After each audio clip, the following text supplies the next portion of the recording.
A chilling letter arrives, signed A.B.C., taunting Detective Hercule Poirot with a deadly game, murders striking towns in alphabetical order, each marked by an ABC railway guide. From Andover to Doncaster, victims fall, a shopkeeper, a waitress, a baronet, a tailor seemingly random, yet bound by a sinister pattern. As panic grips England, Poirot unravels a web of deception, suspecting the killer hides one murder among many to mask a personal vendetta. With time running out, can Poirot outwit a cunning mastermind before the alphabet claims its next victim? Chapter 1. The first letter, the morning of July 21st, 1925, dawned with a peculiar stillness in Hercule Poirot's London flat at Whitehaven Mansions.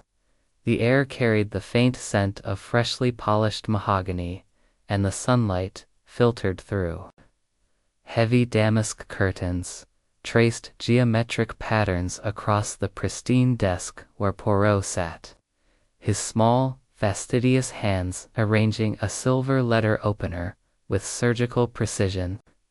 Across from him, Captain Arthur Hastings, ever the faithful companion, lounged in an armchair, his long legs stretched before him, idly sifting through a stack of morning correspondence.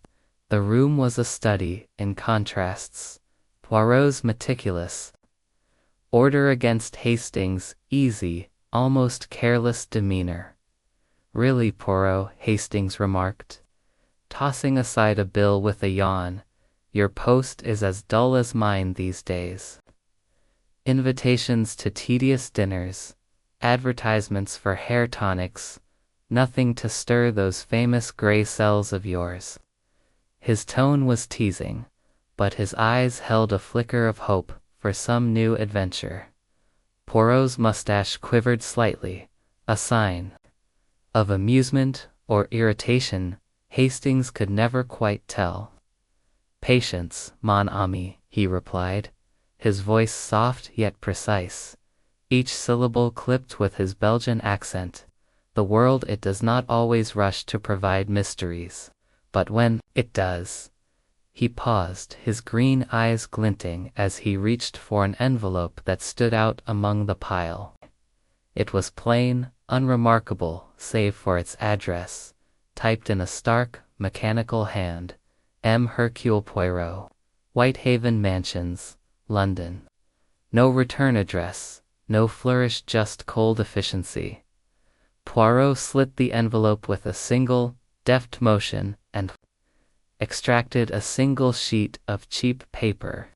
His brows furrowed as he read, and Hastings, catching the shift in his friend's demeanor, sat up straighter. "What is it, Poirot? Not another bill, I hope?" "No, Hastings, not a bill." Poirot's voice was low, almost a murmur, as he handed the letter to his friend. The message was brief, typed in the same unyielding font as the envelope: "Dear Monsieur Poirot, beware the 21st of July, in Andover. A.B.C. will strike yours. A.B.C." Hastings frowned, rereading the lines. "A.B.C. What's this nonsense? Some crackpot trying to rattle you, I'd wager. Andover, of all places, hardly the setting for high drama." He chuckled, but the sound faltered under Poirot's steady gaze. "Nonsense, you say?" Poirot leaned back, his fingers steepled beneath his chin. "Perhaps, yet consider, Hastings, the date is today. The choice of Andover, so specific, so obscure. And this signature A.B.C., it is not a name, but a cipher. A challenge, perhaps." His eyes narrowed, and Hastings knew that looked the spark of a mind already weaving threads into a pattern. A challenge. Hastings scoffed, though his curiosity was piqued. "Sounds like a schoolboy prank to me. You don't mean to take It seriously, Poirot rose, his small frame radiating purpose. I take all things seriously, mon ami, until they are proven otherwise. The human mind, it is capable of great jesting greater crimes. This letter, it has a method to it. The typing, so precise. The paper, cheap but clean. The words, direct yet vague. It is not the work of an idle hand. He crossed to the telephone, his movements brisk, and dialed Scotland Yard. Inspector Jap, s'il vous plaît, he said, his tone leaving no room for delay. When Jap's gruff voice came on the line, Poirot relayed the letter's contents, urging immediate attention to Andover. Oui, Inspector, I know it seems trivial, but I feel the unease. A precaution, it costs us nothing. Jap, ever skeptical, but trusting Poirot's instincts, promised to alert the Andover police. Though I'll wager it's a wild goose chase, Poirot, he added. Still, I'll humor you. Hanging up, Poirot turned to Hastings. We go to Andover, mon ami. The train leaves in 1 hour. Pack lightly, we may not stay long, but we must be there. Hastings blinked, caught off guard. Andover today. But surely, Hastings, we do not wait for tragedy to confirm suspicion. Poirot's voice was firm, his eyes alight with that peculiar intensity that signaled the hunt had begun. This A.B.C, whoever they are, has chosen to address me directly. That, mon ami, is a mistake. For Hercule Poirot does not ignore a challenge. As they prepared to depart, Poirot paused at his desk, slipping the letter into his pocket. He glanced at the clock, its hands ticking toward noon. The 21st of July was already half gone, and in Andover, a small town nestled in Hampshire's quiet fields, something or someone waited. The little Belgian detective adjusted his hat, his mind already racing, piecing together the enigma of A.B.C. Chapter 2. The Andover Tragedy. The train to Andover rattled through the Hampshire countryside, its rhythm a steady counterpoint to the unease settling over Hercule Poirot. He sat by the window, his small immaculate figure wrapped in a neatly tailored overcoat, his eyes fixed not on the rolling fields but on some inner landscape where the mysterious A.B.C held court. Beside him, Captain Hastings fidgeted, his long fingers drumming on the armrest. The letter, with its cryptic warning of a strike in Andover, on this very day, July 21st, 1925, lay folded in Poirot's pocket, its words a silent challenge. The little Belgian detective's mustache twitched as he murmured, "The mind, Hastings, it plays its games. But we shall see who is the master." Hastings, ever practical, broke the silence. "I still say it's a prank, Poirot. Andover's hardly a hotbed of villainy. A tobacco shop, a butcher, a few pubs, what's to strike at? You're letting this A.B.C fellow get under your skin." Poirot's green eyes flicked toward his friend, a faint smile curving his lips. "Mon ami, you underestimate the quiet places. Evil does not always seek the spotlight. Andover may be small, but it is precisely its ordinariness that intrigues me. Why choose it? Why today? No, Hastings, this is no jest. The letter, it has purpose." The train slowed, and Andover's modest station came into view, its platform bustling with market-day travelers. Poirot and Hastings disembarked, their breath visible in the late afternoon chill. The town was a patchwork of cobblestone streets and half-timbered shops, its rhythm unhurried, yet purposeful. Poirot, with his polished shoes and city air, drew curious glances from passers-by, but his focus was singular. He hailed a taxi, directing it to the police station, where Inspector Japp had promised to meet them. The station was a squat brick building, its interior smelling of ink and damp wood. Inspector Japp, his face lined with the weariness of a man perpetually chasing crime, greeted them with a gruff nod. "You've dragged me to the back of Beyond Poirot," he said, shaking his head. "No word of trouble yet, but my men are patrolling. If this A.B.C. shows his face, we'll nab him."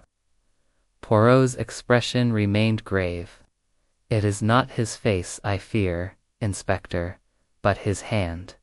The letter spoke of a strike. We must be vigilant." He glanced at his watch. 4 o'clock. The day was slipping away, and with it, the window to prevent whatever A.B.C. had planned. Japp led them to a map of Andover pinned to the wall, its streets marked with red dots where constables were stationed. "We've got eyes on the main square, the market, and the bigger shops. If anything's amiss, we'll hear of it." But even as he spoke, a young constable burst through the door, his face flushed. "Sir?" he panted, addressing Japp. "Trouble at Asher's tobacco shop on High Street. Old Mrs. Asher, she's been found dead. Murdered, they say." Poirot's eyes narrowed, and Hastings felt a chill that had nothing to do with the drafty room. "Lead us there, Vite," Poirot commanded, his voice sharp. The constable nodded, and the trio followed him into the gathering dusk. High Street was Andover's commercial heart, lined with shops selling everything from bread to boots. Asher's tobacco shop was a narrow establishment, its window displaying tins of pipe tobacco and packets of cigarettes beneath a faded sign. A small crowd had gathered outside, their whispers buzzing like flies. 2 constables stood guard, keeping the curious at bay. Poirot pushed through, his authority unspoken but undeniable, with Japp and Hastings close behind. Inside, the shop was dim, lit only by a single bulb dangling from the ceiling. The air smelled of stale tobacco and something sharper blood. Behind the counter, slumped in a wooden chair, was Alice Asher, a woman in her late 60s. Her gray hair pinned tightly, her face frozen in a grimace of shock. A pool of blood had spread beneath her, seeping into the worn floorboards. Her skull bore a deep wound, the work of a heavy, blunt instrument. Japp swore under his breath. "Nasty business. Who found her?" The constable gestured to a trembling girl in the corner, no older than 16, clutching a shawl. "Mary Drower, sir, Mrs. Asher's niece. Came to help close the shop and found her like this." Poirot knelt beside the body, his gloved hands hovering but not touching. His eyes scanned the scene with the precision of a watchmaker. The counter was orderly, its jars of tobacco undisturbed, the cash register closed. A single object caught his attention, an A.B.C. railway guide, its cover bright red, lay open on the floor beside Alice's chair. Its pages turned to the Andover section. "Mon Dieu," Poirot murmured, picking up the guide with a handkerchief. "The signature of A.B.C. He has kept his word." Hastings peered over his shoulder. "A railway guide. What's that got to do with anything? Half the country carries one." "Precisement, Hastings," Poirot replied, his voice low. "It is ordinary, and thus extraordinary.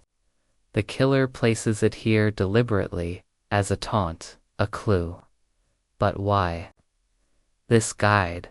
Why Andover? Why Alice Asher? He turned to Jap. Inspector, what do we know of the victim? Jap consulted his notebook. Alice Asher, widow, ran this shop alone since her husband Bert left years ago. He's a drunk.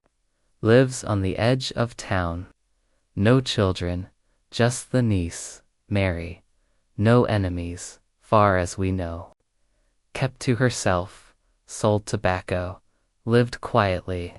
Poirot nodded, his gaze returning to the body. Quietly, yes. Yet someone chose her for death. We must learn why. He addressed Mary Drower, who stood pale and shaking. Mademoiselle, when did you last see your aunt alive? Mary's voice trembled. This morning, sir, when I brought her bread. She was fine, same as always. Said she'd close early today, it being market day and slow. I came back at 5 and found her, like this. Her eyes filled with tears. Poirot's tone softened, though his questions were precise. Did she mention anything unusual? A stranger, a letter, a customer who lingered? Mary shook her head. No, sir, Aunt Alice didn't talk much. Just said business was slow and she was tired. That's all. Poirot thanked her and turned to the scene once more. He examined the wound, noting its force. The blow was delivered with strength from behind. She did not see it coming.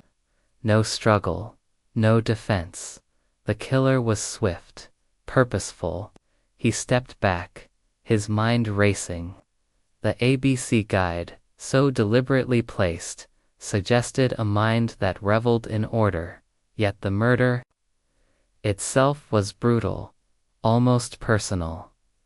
Jap ordered the constables to secure the shop and sent for the coroner. We'll question the neighbors, check for witnesses. Someone must have seen something. A stranger, maybe, or that husband of hers. Bert Asher's got a temper when he's in his cups. Poirot agreed, but added, we must also consider the letter, Inspector. It was sent to me, not to you or the police. A.B.C. wishes me to play this game. The guide, the letter, they are pieces of a puzzle, but the picture, it is not yet clear. As the coroner arrived, Poirot stepped outside, the evening air sharp against his face. The crowd had grown, their murmurs a mix of fear and curiosity. He scanned their faces, seeking anything out of place, a glance, to knowing, a stance too tense. But they were ordinary folk, drawn by tragedy's grim allure. Hastings joined him, lighting a cigarette. Grim business, Poirot. Do you really think this A.B.C. is serious? I mean, one murder doesn't make a mastermind. Poirot's eyes gleamed in the lamplight. One murder, Hastings, is but the first note in a symphony. The letter promised a strike, and here it is. But the choice of victim, the guide they suggest a mind that plans beyond this moment. We must find Bert Asher, yes, but also ask, what is the purpose of this A.B.C.? They returned to the police station, where Jap had already dispatched men to locate Bert Asher. By 7 o'clock, the man was brought in, disheveled and reeking of gin. Bert was a hulking figure, his face ruddy from years of drink, his eyes bloodshot but defiant. I didn't touch her, he bellowed before Jap could speak. Haven't seen Alice in months. She threw me out, said I was no good. I was at the Red Lion all afternoon, ask anyone. Jap pressed him, but Bert's story held half a dozen regulars at the Red Lion confirmed he'd been there from noon until 6, drinking steadily. Poirot watched the man closely, noting his coarse hands, his slurred speech. "Monsieur Asher," he said, his voice calm but piercing, "did your wife ever speak of a letter, or a stranger who troubled her?" Bert blinked, confused. "Letter? No, she never said nothing. Alice kept to herself. Didn't trust nobody, not even me." He laughed bitterly, then caught himself, his face crumpling. "She didn't deserve this. Whoever did it, you find him." Poirot nodded, dismissing Bert but filing away his demeanor. The man was broken, but not guilty, not in the way of this crime. The A.B.C. letter suggested a colder, more calculated mind. As they left the station, Poirot paused, his gaze distant. "Hastings, we return to London tonight, but our work here is not done. The A.B.C. guide, it is a signature, yes, but also a distraction. The killer wishes us to focus on it, but the real motive it lies elsewhere." The train back to London was quieter, the weight of Alice Asher's death settling over them. Hastings dozed, but Poirot remained awake, the A.B.C. guide now in his possession, its pages a silent taunt. He traced the letters on its cover, his mind turning over the facts: a widow, a shop, a blunt instrument, a railway guide. The simplicity of the scene belied its complexity. Why Alice? Why Andover? And why, above all, had A.B.C. chosen to challenge Hercule Poirot? As the train neared London, Poirot closed his eyes, not to sleep but to think. The little grey cells, as he called them, were at work, sifting through the fragments of this nascent mystery. The game had begun, and Poirot knew one thing for certain: A.B.C. would strike again. Chapter 3. The second warning. The London flat of Hercule Poirot was a haven of order, its polished surfaces reflecting the dim glow of a single lamp as the clock struck 9 on the evening of July 31st, 1925. Poirot sat at his desk. The A.B.C. railway guide from Andover, open before him, its pages a silent rebuke to his still-informed theories. The murder of Alice Asher, 10 days prior, lingered in his mind, a puzzle with too few pieces. Captain Hastings, sprawled in an armchair, with a glass of whiskey, was leafing through a newspaper, his brow furrowed at the sensational headlines about the Andover tragedy. "Really, Poirot," Hastings said, folding the paper with a sigh, "the press is having a field day. Maniac at large, they call it. You'd think we were dealing with Jack the Ripper reborn." Still no leads from Jap. Poirot's fingers tapped lightly on the desk, a rare sign of restlessness.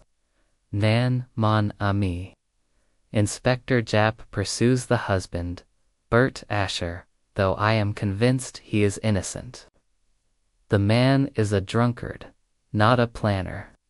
This A.B.C., he is something else, a mind that calculates, that mocks." His voice carried a quiet intensity, his green eyes fixed on the guide as if it might yield its secrets under scrutiny. The soft knock at the door broke his reverie. George Poirot's impeccable valet entered with the Evening Post on a silver tray. Among the usual bills and invitations was an envelope that mirrored the first plain, typed, "Anonymous." Poirot's mustache quivered as he slid it open, his movements deliberate. The message within was as stark as its predecessor: "Dear Monsieur Poirot, on the 2nd of August, Bexhill&C shall meet A.B.C. Prepare yourself. Yours, A.B. C. Hastings leaned forward, his whiskey forgotten. Another one. The cheek of this fellow. Bexhill, of all places. a sleepy seaside town. What's he playing at, Poirot? Poirot's gaze was steely. He plays at war, Hastings. A war of wits. The letter is a gauntlet thrown at my feet. He knows I failed to stop him in Andover, and now he dares me to Bexhill. He rose, pacing the room with measured steps. We must act swiftly. 2 days hence, A.B.C. will strike again, unless we prevent it. He telephoned Inspector Japp, rousing the man from a late supper. Japp's voice crackled with exasperation. Another letter, Poirot. This is getting out of hand. I'll get the Bexhill police on alert, but we can't patrol every street. Any ideas on what this lunatic's after? Ideas, Inspector. I have many, Poirot replied, but facts, they are few. The A.B.C. guide at Andover was no accident.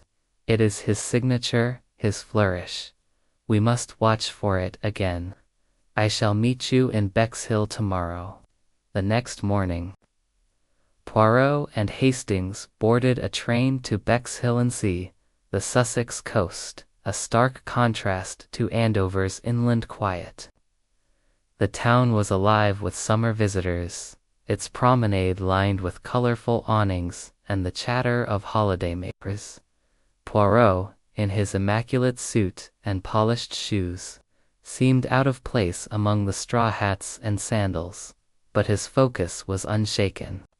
At the Bexhill police station, a small, sunlit building near the seafront, Japp awaited them. Flanked by Chief Inspector Crome, a local officer with a skeptical air.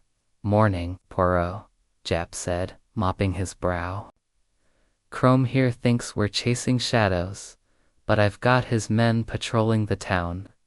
Any thoughts on where this A.B.C. might strike?" Poirot's eyes scanned the room, taking in the cluttered desk, the map of Bexhill on the wall. "The killer chooses places of ordinariness, Inspector. Andover was a shop. Bexhill may be a cafe, a pier, a beach. We must look for the unremarkable, where one might pass unnoticed." Crome snorted. "Unremarkable, that's half the town. We've got tourists everywhere, and no one's seen anyone suspicious. Your A.B.C. could be anyone." "Precisement," Poirot said, his voice soft but sharp. "He is anyone until he is someone. We must learn the town, its rhythms, its people." He proposed a walk along the promenade, where the crowds might conceal a killer but also reveal a pattern. The trio moved through Bexhill's bustling heart. Poirot's keen eyes noting every detail: the ice cream vendors, the children building sandcastles, the waitresses darting between cafe tables. At the Seaside Cafe, a cheerful establishment with checkered tablecloths, Poirot paused, drawn by a young waitress whose bright smile belied a certain weariness. Her name tag read Betty Barnard.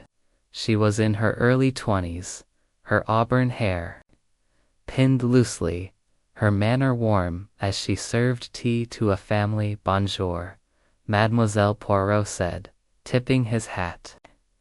"You work here often?" Betty laughed, wiping her hands on her apron. "Every day, sir. Got to keep the visitors happy." "You're not from around here, are you?" Poirot smiled, his charm disarming. "Nan, I am a visitor, like many. Tell me, have you noticed anything unusual today? A customer who lingers, perhaps, or a stranger who asks odd questions?" Betty frowned, thinking, "Can't say I have. It's been busy, what with the summer crowd. Only odd thing was a man yesterday, quiet type, kept reading an A.B.C. guide.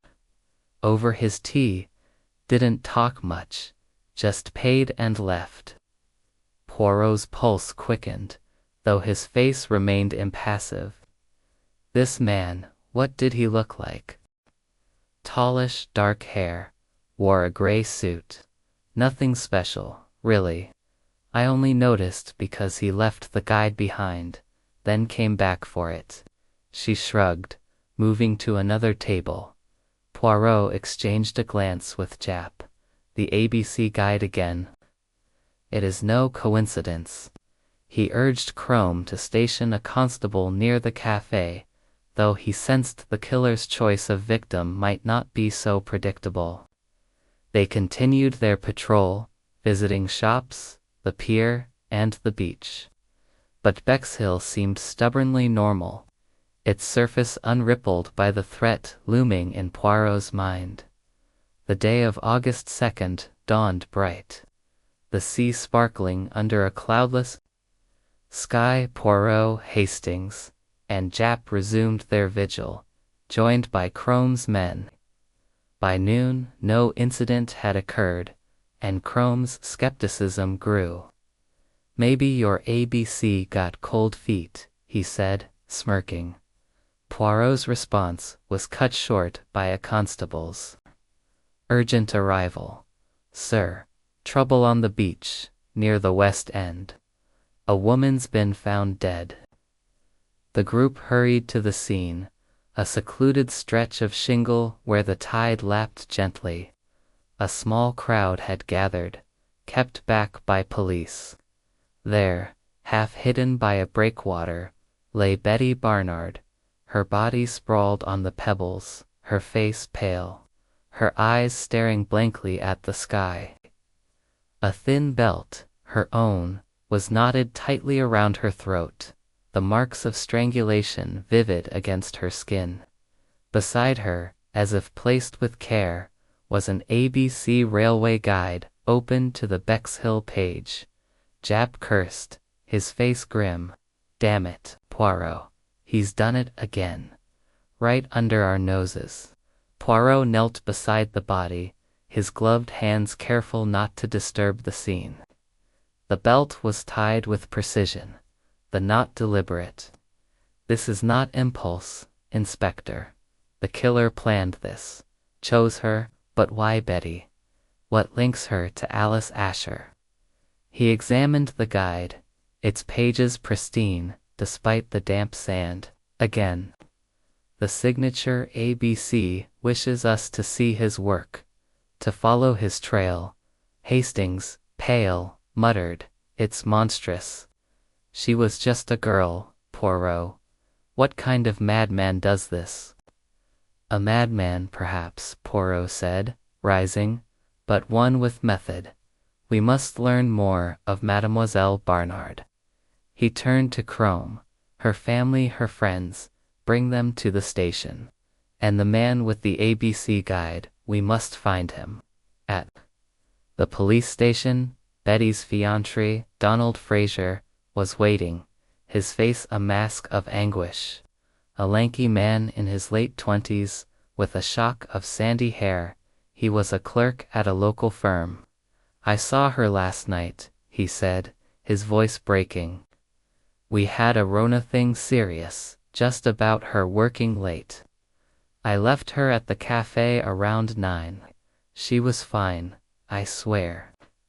His hands clenched, and Poirot noted the raw emotion.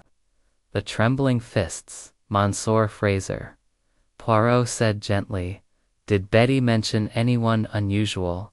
A customer, perhaps, or a letter?" Fraser shook his head. "No, nothing like that. She was happy, always chatting with customers. Everyone liked her." His voice cracked, and he buried his face in his hands. Crome's men reported no witnesses to the murder itself, though a fisherman had seen a man in a gray suit walking near the breakwater at dawn. The description matched Betty's customer. But it was vague, maddeningly so. Poirot questioned the cafe staff, learning Betty had been well liked, with no enemies. The ABC guide, however, was a dead end. No fingerprints, no marks. just its stark presence. As night fell, Poirot stood on the promenade, the sea's rhythm a counterpoint to his thoughts. "Hastings," he said, "the killer is bold, yet careful. He strikes in public, yet leaves no trace. The guide, the letter, they are his voice. But what is he saying? And why does he address me?" Hastings shivered, the sea breeze cutting through his coat. "He's toying with you, Poirot, a lunatic with a flair for drama. But where does he go next?" Poirot's eyes gleamed in the moonlight. "That, mon ami, is what we must discover. The alphabet," it continues. "A for Andover, B for Bex. We must be ready for C." He turned back to the town, its lights a fragile barrier against the darkness. The game of A.B.C. was far from over, and Poirot knew the next move was coming soon. Chapter 4. The committee forms. The air in Scotland Yard's meeting room was thick with tobacco smoke and tension. The morning of August 5, 1925, heavy with the weight of 2 murders, Hercule Poirot sat at the long oak table, his small frame dwarfed by the room's utilitarian severity, yet his presence commanded attention. His polished shoes gleamed under the fluorescent lights, and his mustache was impeccably trimmed, a stark contrast to the disheveled urgency of the men around him. Captain Hastings, at his side, scribbled notes, his face etched with concern. Inspector Japp, pacing before a blackboard scrawled with names Andover, Bexhill, Alice Asher, Betty Barnard, looked haggard, his usual bluff demeanor strained by public outcry and press headlines screaming of the A.B.C. maniac. "This is a bloody mess, Poirot," Japp said, tossing a newspaper onto the table. The headline blared, "Second Murder in Seaside Slaughter." "The Home Office is breathing down my neck, and the papers are whipping the public into a frenzy. 2 women dead, 2 A.B.C. guides, and not a single solid lead. We need answers, and fast." Poirot's green eyes flickered with quiet intensity. "Answers, Inspector, come from order, not haste. The killer, this A.B.C., he thrives on our disorder. We must be methodical." He tapped the table, drawing eyes to the 2 A.B.C. railway guides, now encased in evidence bags, their red covers stark against the wood. These are his signature, yes, but also his misdirection. We must look beyond them. The door opened, admitting Chief Inspector Crome from Bexhill, and a new figure. Franklin Clark, introduced as a concerned citizen and brother of Sir Carmichael Clark, a prominent baronet. Franklin was tall, in his early 40s, with a square jaw and a disarming smile that seemed practiced. His tailored suit spoke of wealth, but his eyes held a restless energy. "Gentlemen," he said, his voice smooth, "I've followed these dreadful crimes in the papers. My brother's influence gives me some standing, and I'd like to offer my assistance. I've traveled extensively, seen how minds work under pressure. Perhaps I can help profile this killer." Japp raised an eyebrow but nodded. "We'll take all the help we can get, Mr. Clark. Welcome aboard." He gestured to the table, where a map of England lay marked with red pins for Andover and Bexhill. "We're forming a committee to tackle this. Poirot, Hastings, Crome, myself, and now you, Clark. Any ideas?" Poirot studied Franklin, noting the man's easy confidence, the way his fingers adjusted his cufflinks with unconscious precision. "Monsieur Clark," he said, his tone polite but probing, "you speak of profiling. What manner of man do you imagine this A.B.C. to be? Franklin leaned forward, his expression earnest. A disturbed mind, Monsieur Poirot. Someone obsessed with order, perhaps a clerk or a teacher, someone who craves control. The alphabetical pattern, the railway guides, it's all so deliberate. He's likely a loner, meticulous, possibly with a grudge against society. Poirot nodded, his face unreadable. A plausible theory, monsieur. Yet, I wondered, does such a mind taunt a detective like myself directly? The letters, they are personal. This is no ordinary lunatic. He turned to Jap. Have we news of the typewriter used for the letters? Jap shook his head, still tracing it. Same font on both, though likely a common model. We're checking stationers, but it's slow work. He sighed, rubbing his temples. The public wants a suspect, Poirot. They're scared to walk the streets. Hastings interjected, his voice tight. And they're right to be. First Alice Asher, now Betty Barnard. The killer's picking victims at random, it seems. How do we stop someone who strikes anywhere, anytime? Poirot's fingers steepled beneath his chin. Random, you say, Hastings. I am not so sure. The victims appear unconnected, yes, but appearances, they deceive. Alice, a shopkeeper. Betty, a waitress ordinary, but chosen. The question is why? He paused, his gaze sweeping the room. We must anticipate the next move. The alphabet suggests a pattern. B. The next will be C. Crome scoffed, his Bexhill pragmatism undimmed. You're assuming he'll keep to this game, Poirot. What if he stops, or changes his pattern?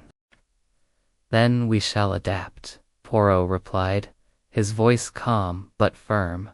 But I believe A.B.C. enjoys his game too much to abandon it. The letters, the guides, they are his stage, and I am his audience.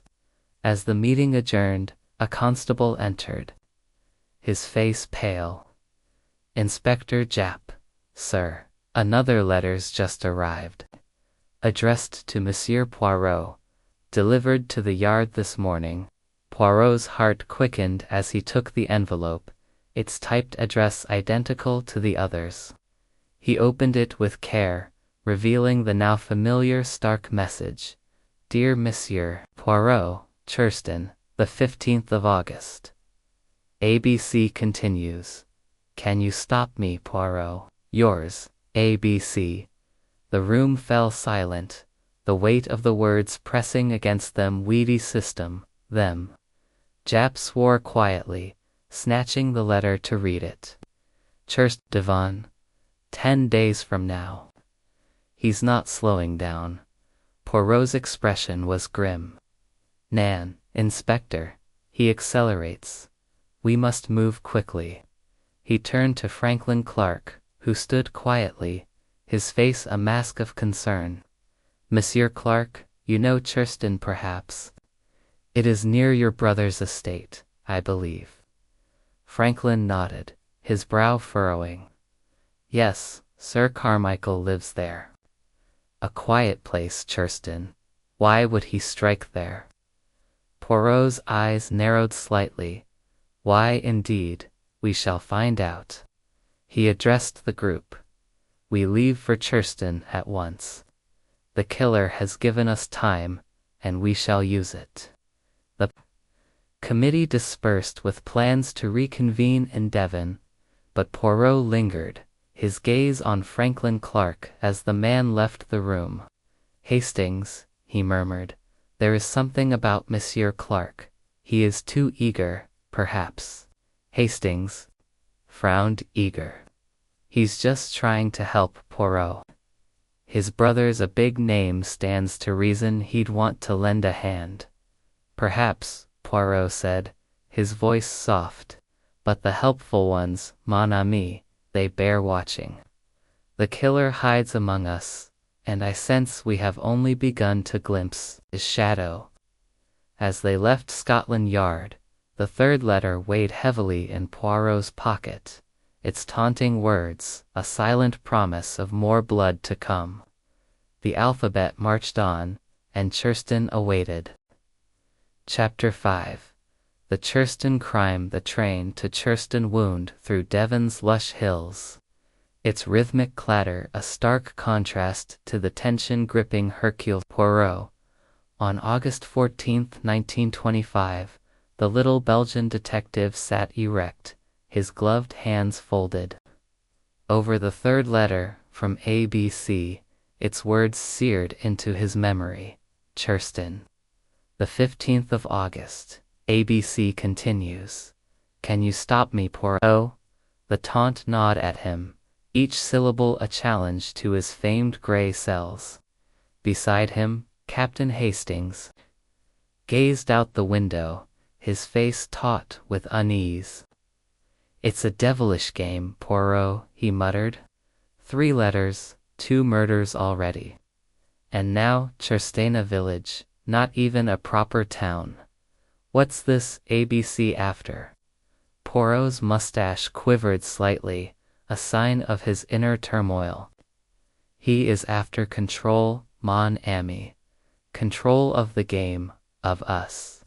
The letters, the A.B.C. guides, they are his pieces, moved with precision. But the why, the motive, it eludes me still. His green eyes gleamed with determination. Tomorrow, we shall be ready. They arrived in Churston as dusk settled. The village, a cluster of stone cottages, nestled against a backdrop of rolling moors. The air carried the scent of salt from the nearby coast, mingling with the earthiness of late summer. At the small police station, Inspector Japp awaited, joined by Chief Inspector Crome and Franklin Clark, who had arrived from London, his presence as polished as ever. Franklin's face was grave, his voice measured. My brother, Sir Carmichael, is anxious about this threat. Monsieur Poirot. Churston is his home. I've urged him to stay vigilant. Poirot studied Franklin, noting the man's steady gaze, the faint lines of strain around his eyes. Your brother, Monsieur Clark, he is well known here. A man of influence. Does he have enemies? Franklin shook his head. None that I know of. Carmichael's a philanthropist, gives to charities, supports the village. Everyone respects him. He paused, his fingers adjusting his cufflinks with a practiced motion. This A.B.C. business feels random, doesn't it? Like he's picking names from a hat. Random, perhaps, Poirot replied, his tone soft but sharp. Yet I suspect a pattern beneath the chaos. We must ensure Sir Carmichael's safety, and that of all in Churston. He turned to Japp. What measures are in place, Inspector? Japp gestured to a map pinned to the wall, marked with patrol routes. We've got constables on every major street, extra men at the station and the village hall. Sir Carmichael's estate is under watch, though he's refused to leave. Says he won't be scared off his own land. Poirot nodded, his mind already sifting possibilities. We must visit the estate, speak with Sir Carmichael, and we must watch the ordinary places, the pub, the shop, the post office. A.B.C. favors the unremarkable. The group set out into Churston, the village quiet under the gathering night.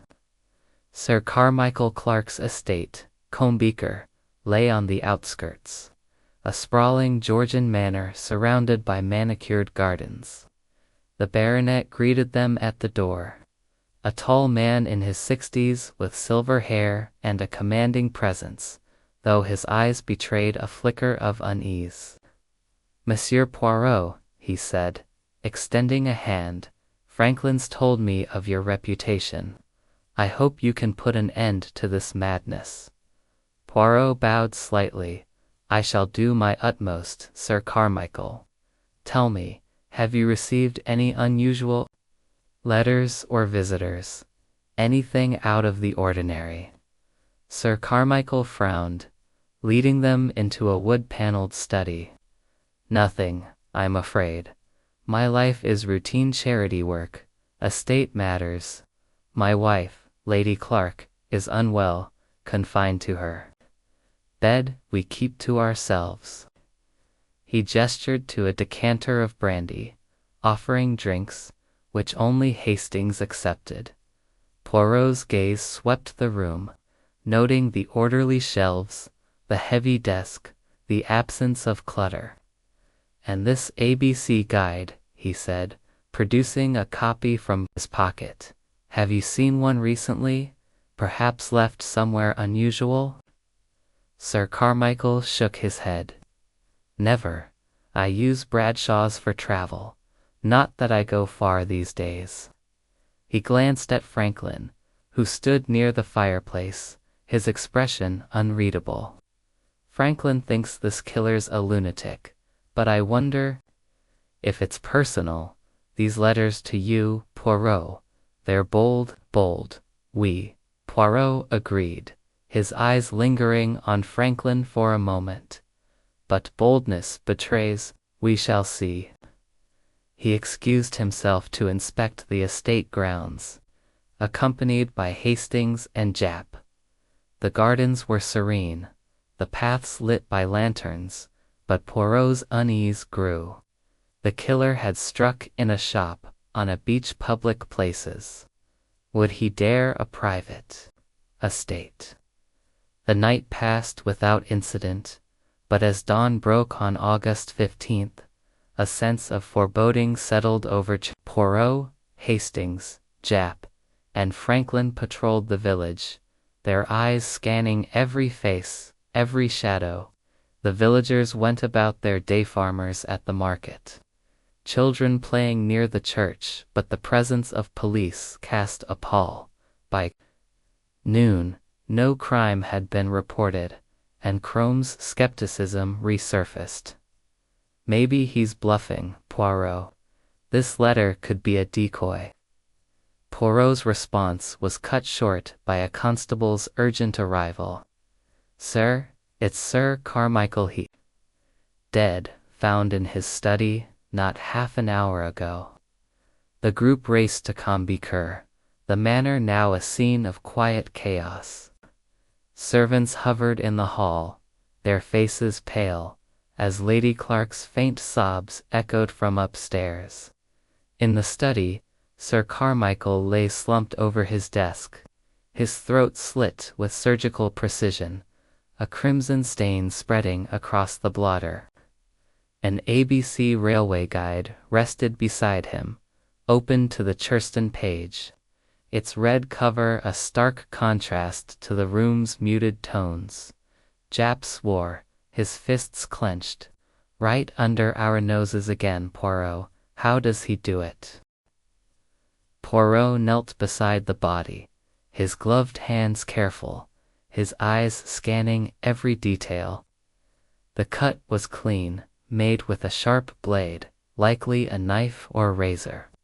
No signs of struggle, no papers disturbed. "This is different, Inspector," he murmured. "Alice Asher was bludgeoned, Betty Barnard strangled. This is precise, almost intimate. The killer adapts." He lifted the A.B.C. guide with a handkerchief, noting its pristine condition. Again, his signature. "But why Sir Carmichael? A baronet, not a shopkeeper or waitress." The pattern shifts. Franklin Clark stood in the doorway, his face ashen. "My brother. I can't believe it. He was fine last night. Who could do this?" His voice cracked, but Poirot noted the controlled set of his shoulders, the way his eyes darted to the guide. "Monsieur Clark," Poirot said, his tone gentle but probing, When did you last see your brother? Last night, after you left. Franklin replied. We talked about the estate, his charities. He was worried about this A.B.C. business but insisted on staying. I went to my hotel around 10. His alibi was corroborated by the hotel staff, but Poirot filed the information away, his suspicions unformed but growing. Lady Clark, frail and tearful, was questioned briefly in her bedroom, propped against pillows. Her voice was weak. Carmichael was up late, working in his study. I heard nothing unusually take laudanum for my illness. Oh, why him? Her grief seemed genuine, but her illness limited her insight. Poirot returned to the study, examining the windows, the door. A side entrance to the garden was unlocked, suggesting the killer's entry point. He knew the house, Poirot said to Jap. Or he was bold enough to enter unseen. The servants saw nothing, heard nothing. This is no random act. Hastings, shaken, whispered, It's escalating, Poirot. First a shopkeeper, then a waitress, now a baronet. What's next? Poirot's gaze was distant, his mind racing. Next, mon ami is D. The alphabet continues, and A.B.C. laughs at our efforts, but he will make a mistake.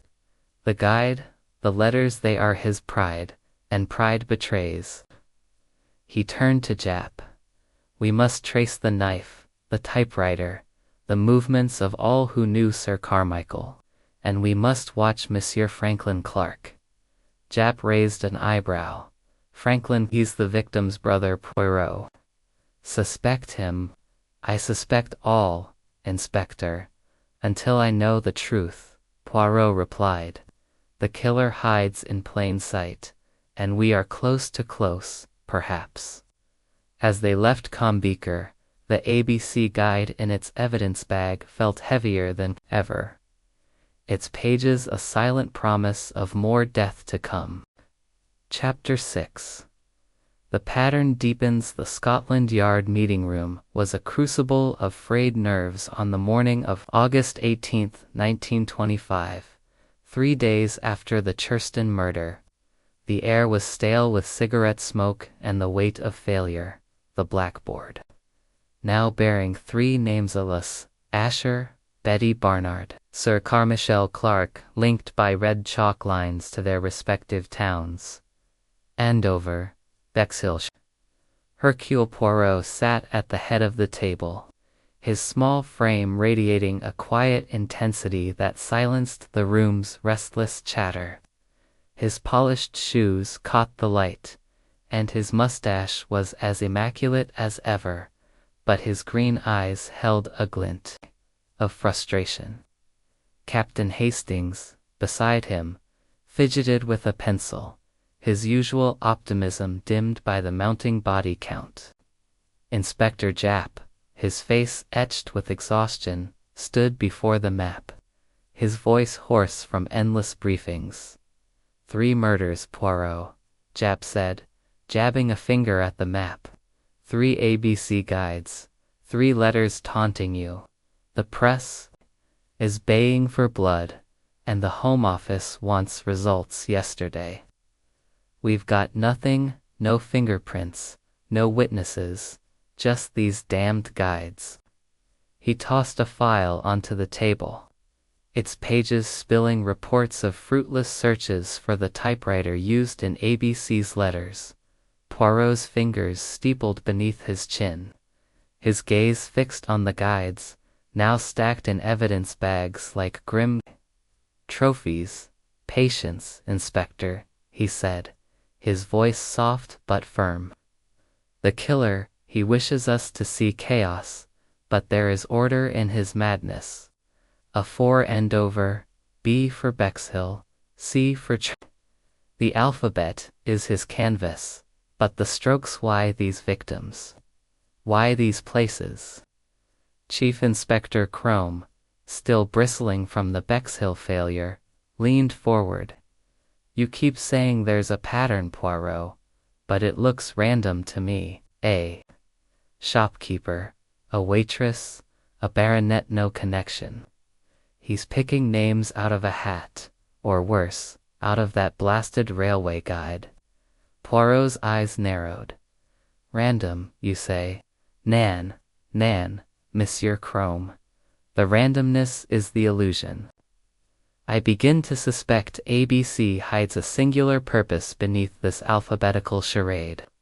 One of these murders, perhaps, is the true target, and the others are, how do you say, a smokescreen? Hastings blinked, his pencil pausing. A smokescreen? You mean he's killing people just to cover up one murder?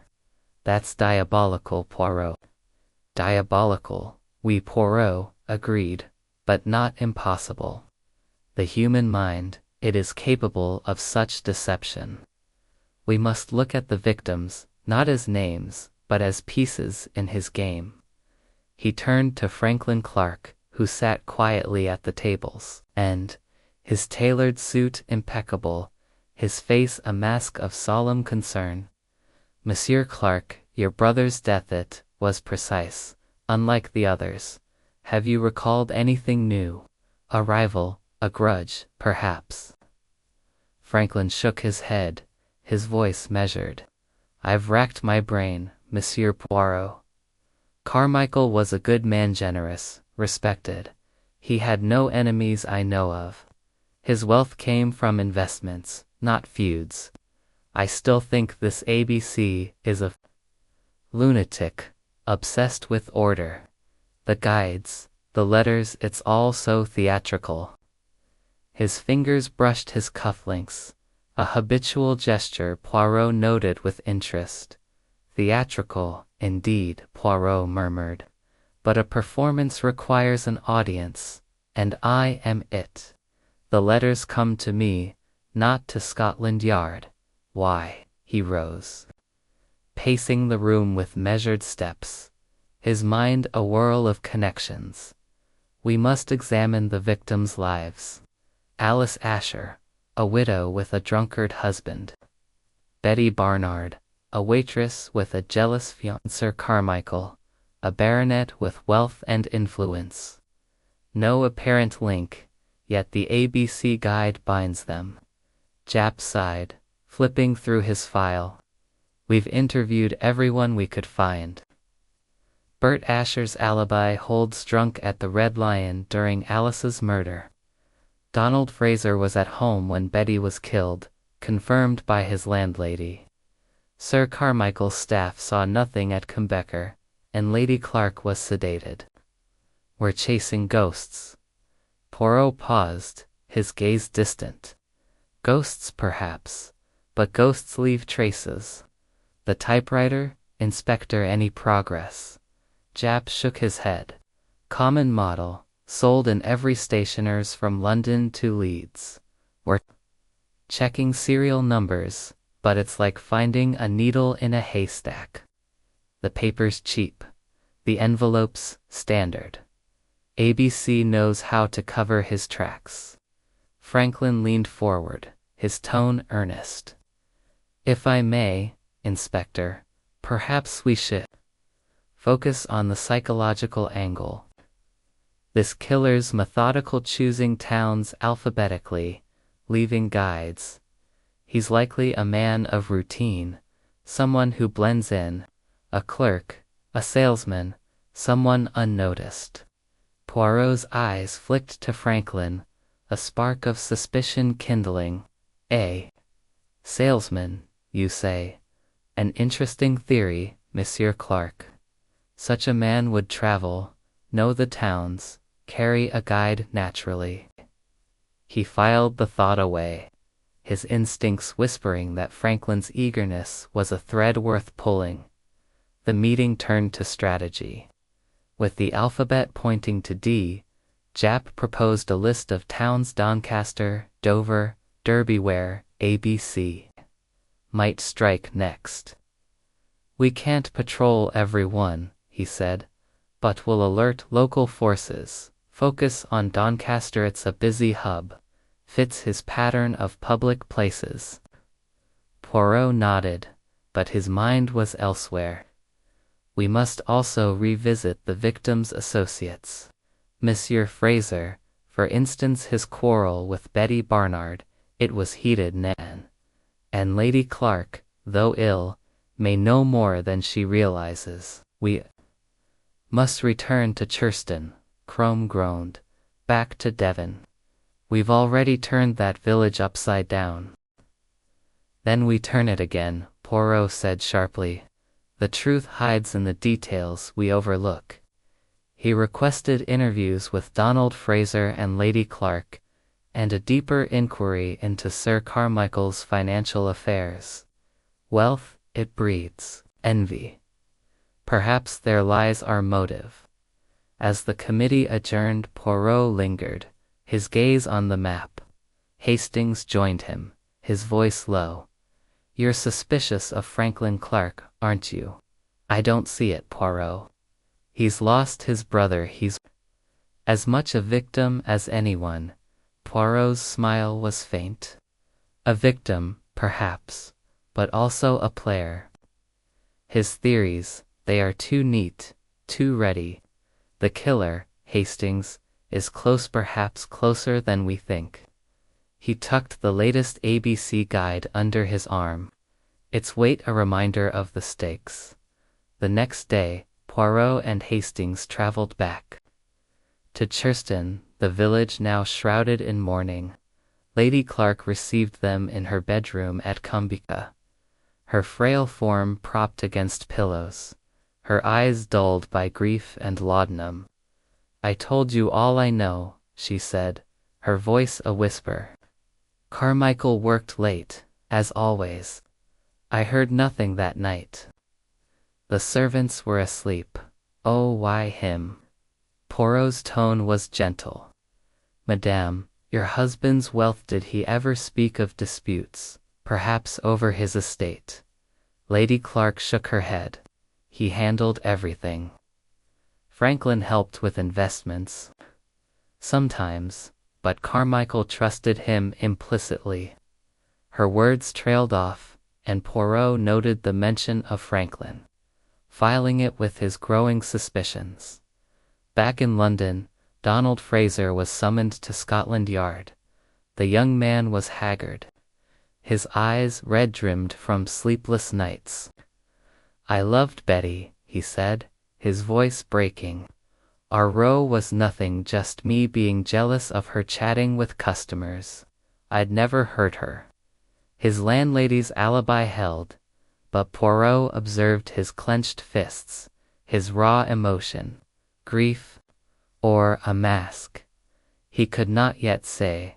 As the day ended, Poirot sat in his flat, the 3 A.B.C. guides spread before him. Hastings, he said, the killer plays a double game. The alphabet, the guides, they distract us from the true motive. One of these deaths, I believe, is the key. The others are decoys, meant to confuse. Hastings frowned. But which one? Sir Carmichael's the odd one out, a rich man, not a nobody like Alice or Betty. Precisement, Poirot said, his eyes gleaming. And that is why we must dig deeper. The killer is clever, but cleverness breeds mistakes. We wait for mon ami, but we do not wait idly. He closed the guides, his mind already tracing the invisible threads of A.B.C.'s deadly design. Chapter 7. The fourth letter, the late summer light, filtered through the heavy curtains of Hercule Poirot's London flat, casting long shadows across the polished mahogany desk on the evening of August 25, 1925. The air was thick with the scent of wax polish and the faint tang of Hastings' cigarette, a habit Poirot tolerated with a barely concealed grimace. Poirot sat, his small hands folded, his eyes fixed on the 3 A.B.C. railway guides stacked before him. Andover, Bexhill Churstonage, a silent testament to a life snuffed out. Captain Hastings, pacing restlessly, broke the silence. 3. Murders Poirot, and not a step closer to catching this A.B.C. fellow. The press is hounding Jap, and I dare say the public's ready to lock us up for incompetence. What's next? Poirot's mustache twitched, a flicker of irritation at the chaos beyond his orderly world. Next, mon ami, is D, he said, his voice low and precise. The killer follows his alphabet, and we must follow him. But we do not chase blindly. The guides, the letters, they are his flourish. Yes, but beneath them lies a purpose we have yet to uncover.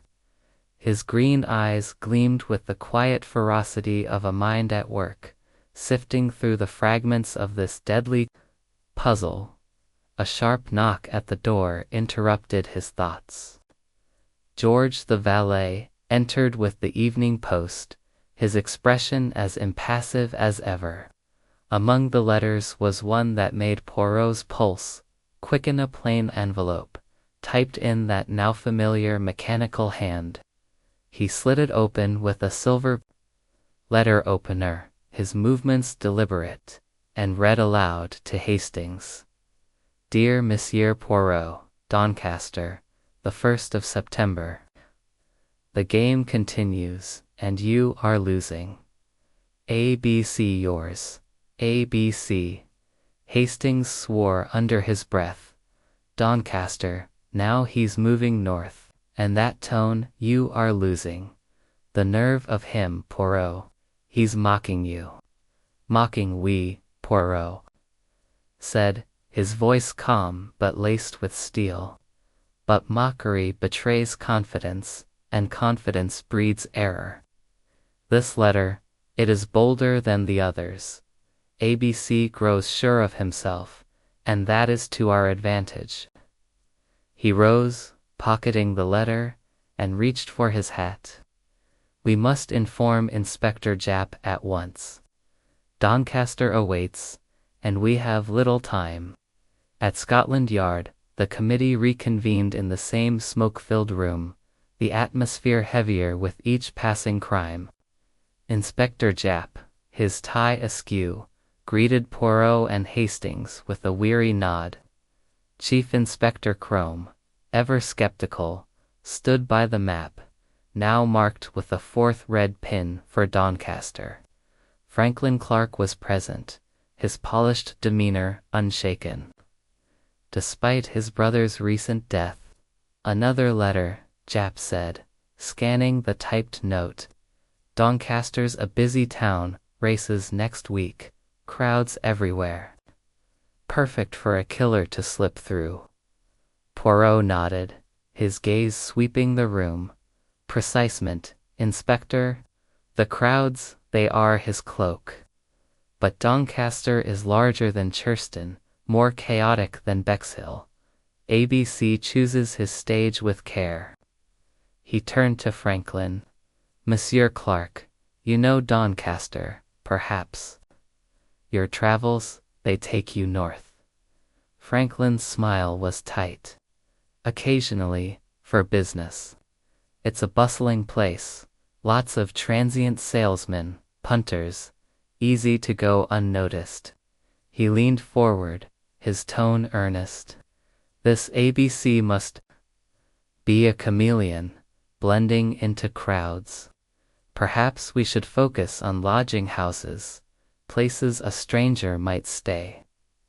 Poirot's eyes narrowed slightly, noting Franklin's quickness to theorize. A chameleon, you say? We, perhaps. But a chameleon leaves tracks, if one knows where to look. He addressed Japp. We must go to Doncaster, Inspector. Alert the local police, but discreetly. A.B.C. watches us, I am certain.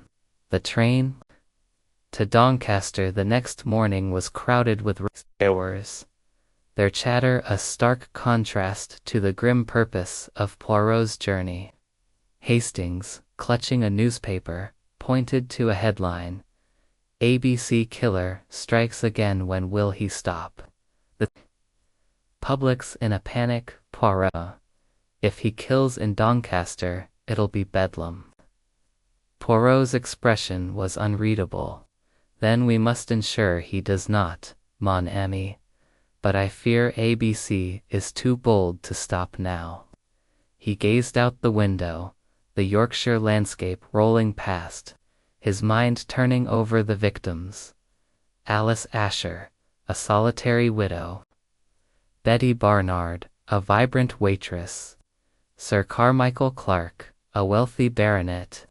No connection, yet the A.B.C. guides bound them in death. The key, he murmured, is in the choice of victims.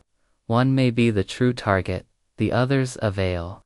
Doncaster was alive with the buzz of the St. Leger races, its streets teeming with bookmakers, punters, and vendors. The police station, a red brick building near the town center, was a hub of activity as Jap coordinated with the local inspector, a gruff man named Kelsey. "We've got men on every corner," Kelsey said, spreading a map across his desk. "The racecourse, the pubs, the cinemas, anywhere a crowd gathers. But with this mob, spotting a killer's like finding a needle in a haystack." Poirot studied the map, his finger tracing Doncaster's streets.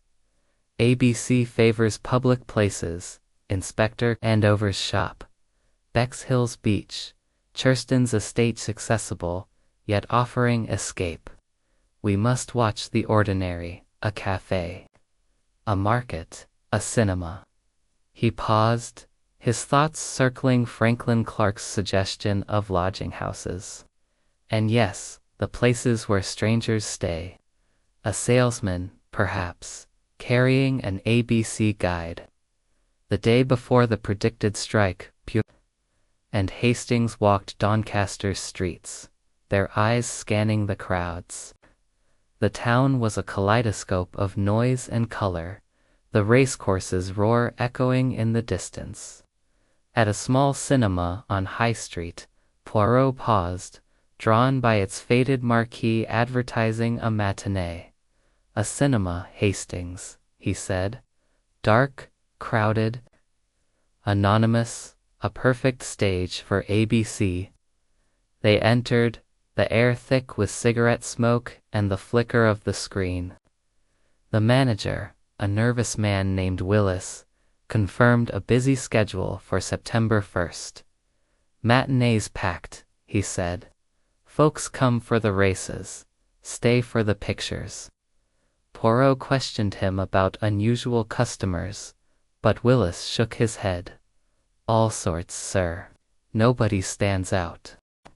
As the 1st of September dawned, Doncaster was electric with anticipation, the races drawing thousands. Poirot, Hastings, Jap, and Franklin patrolled with Kelsey's men, their vigilance strained by the crowds. By evening, no crime had been reported. And Kelsey's impatience grew. "Maybe he skipped town," he said, wiping sweat from his brow. "This letter could be a bluff." Poirot's response was cut short by a constable's breathless arrival. "Sir, it's the cinema on High Street. A man's been found dead." The group rushed to the cinema, its lobby now a scene of chaos, patrons spilling out in panic. Inside the darkened auditorium, George Earlsfield, a retired tailor in his 60s, lay slumped in a back row seat, a knife wound in his chest. An A.B.C. railway guide lay under his seat, open to the Doncaster page. Its red cover stark against the worn carpet. Japp cursed, his face grim. "Fourth one, Poirot. Right in the middle of a packed cinema. How does he do it?" Poirot knelt beside the body, his gloved hands careful. The wound was precise, the knife still embedded, a cheap blade, easily bought. No struggle, he murmured. The darkness hid him. The killer struck and vanished. He lifted the guide, its pages unmarred. Again, his signature. But George Earlsfield, a tailor, retired, ordinary. Why him? Hastings, pale, whispered. It's madness, Poirot. No pattern, just death. No pattern, Poirot said, rising. Nan, mon ami. The pattern is there, hidden in plain sight.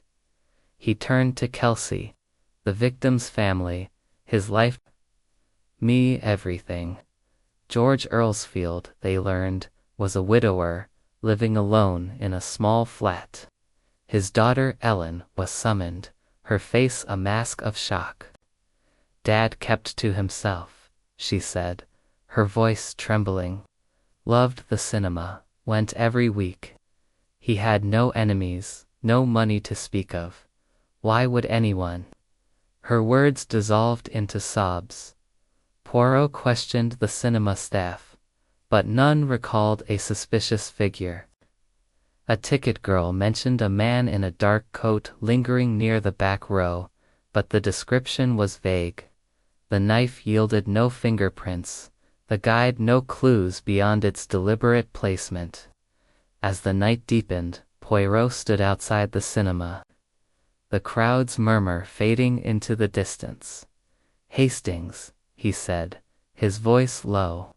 The killer is a shadow, moving where we cannot see.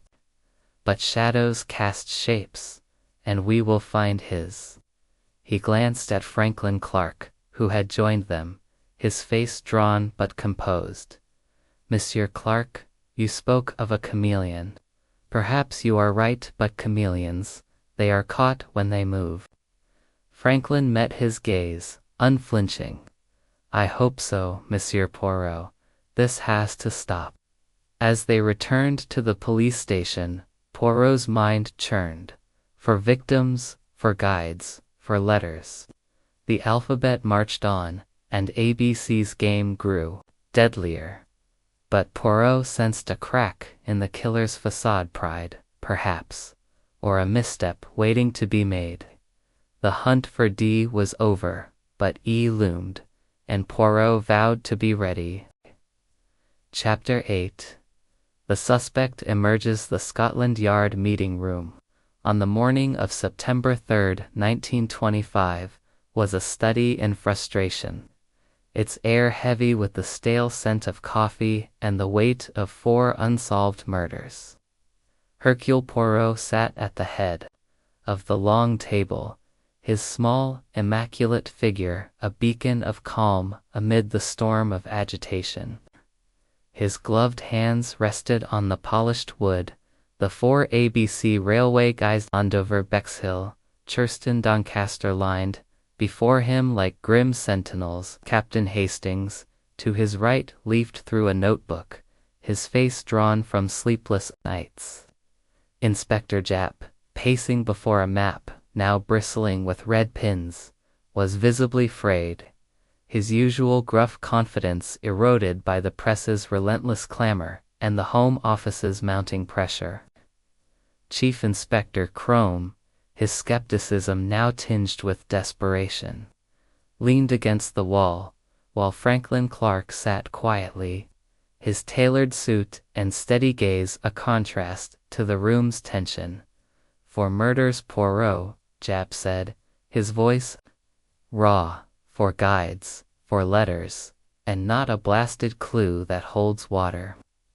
The public's in a panic, and the papers are calling this A.B.C. a phantom. We need a break, or we'll all be out of a job. He tossed a file onto the table, its pages detailing dead-end leads. No fingerprints on the guides. No trace of the typewriter. No witnesses who could pinpoint a suspect. Poirot's mustache quivered slightly, a sign of his own inner turmoil. A phantom, you say, Inspector? Nan, he is flesh and blood, this A.B.C., and he will err. The guides, the letters, they are his pride, and pride is a dangerous master. His green eyes swept the room, lingering briefly on Franklin Clark. We have followed his alphabet, B, C, D. Now we await E, but we must not wait passively. There is a pattern, messieurs, and it grows clearer. Crome snorted, folding his arms. Clearer. It's a mess, Poirot. A shopkeeper, a waitress, a baronet, a tailor-no connection. He's picking victims at random, and you're chasing shadows with this pattern talk. Poirot's gaze sharpened. Shadows, perhaps, but shadows cast by a light we have not yet seen. I believe one murder is the key, the other's a mask to conceal it. We must look closer at the victims, their lives, and those around them. He turned to Jap. Have we new information on George Earlsfield? Jap flipped through his file. Not much. Retired tailor, 62, widower, lived alone, no enemies. His daughter Ellen says he was at the cinema every week, a creature of habit. The knife was common, no prints. The A.B.C. guide, same as the others, clean, deliberate. We've checked Doncaster's lodging houses, as Mr. Clark suggested, but nothing yet. Poirot nodded, his mind turning to Franklin Clark's recurring presence. The man's suggestions, always plausible, always helpful, struck a subtle discord.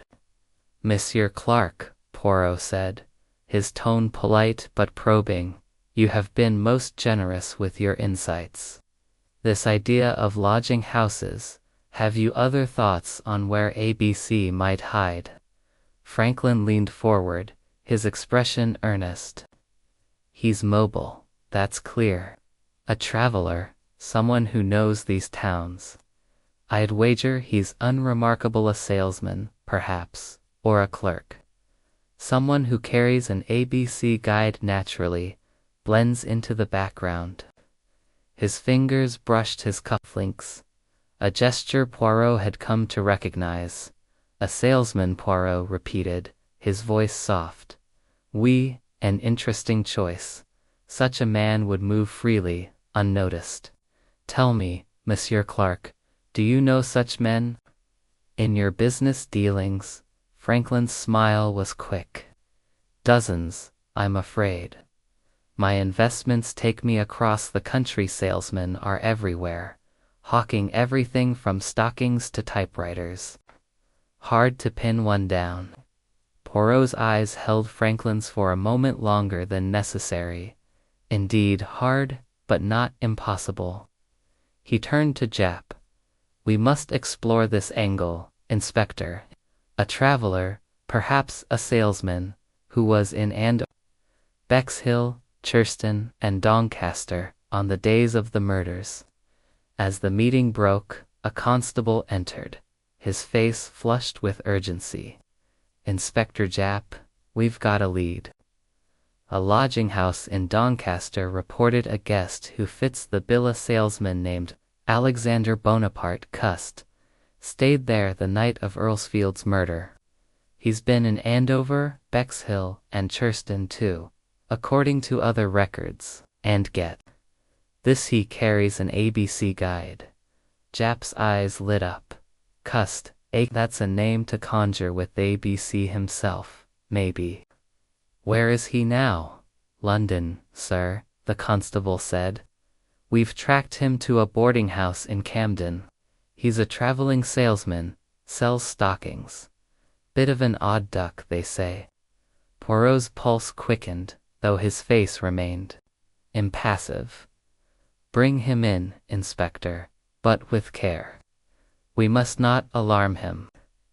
He glanced at Franklin, who nodded approvingly, though his eyes betrayed a flicker of unease. By afternoon, Alexander Bonaparte Cust was at Scotland Yard, a nervous figure in a threadbare suit, his thin face pale, his hands trembling.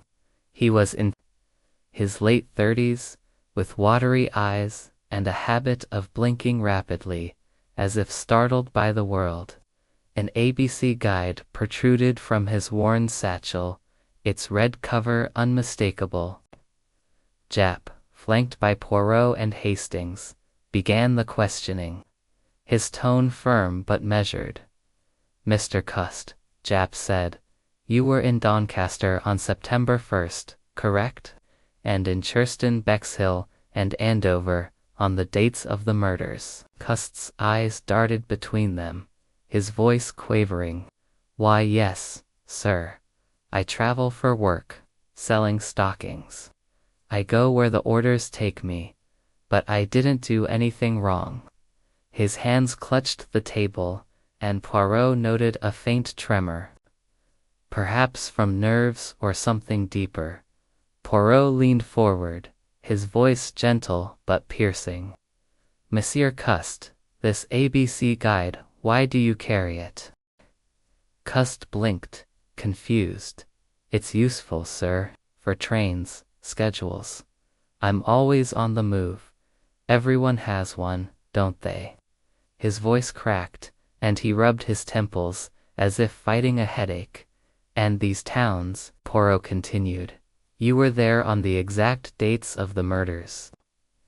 Did you see anything unusual? A man, perhaps, acting strangely?" Cust shook his head, his eyes wide. "No, sir, nothing. I keep to myself, do my rounds, stay in cheap rooms. I don't notice much." He paused, his brow furrowing. "I get headaches, sometimes, lose track of things.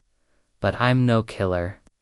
Japp pressed him on alibis, but Cust's answers were vague. Alone in his room in Andover, at a pub in Bexhill, walking in Churston, sleeping in Doncaster. No witnesses could confirm his movements during the murder hours. His epilepsy, he admitted, sometimes left gaps in his memory, a fact that made Japp's eyes gleam with suspicion.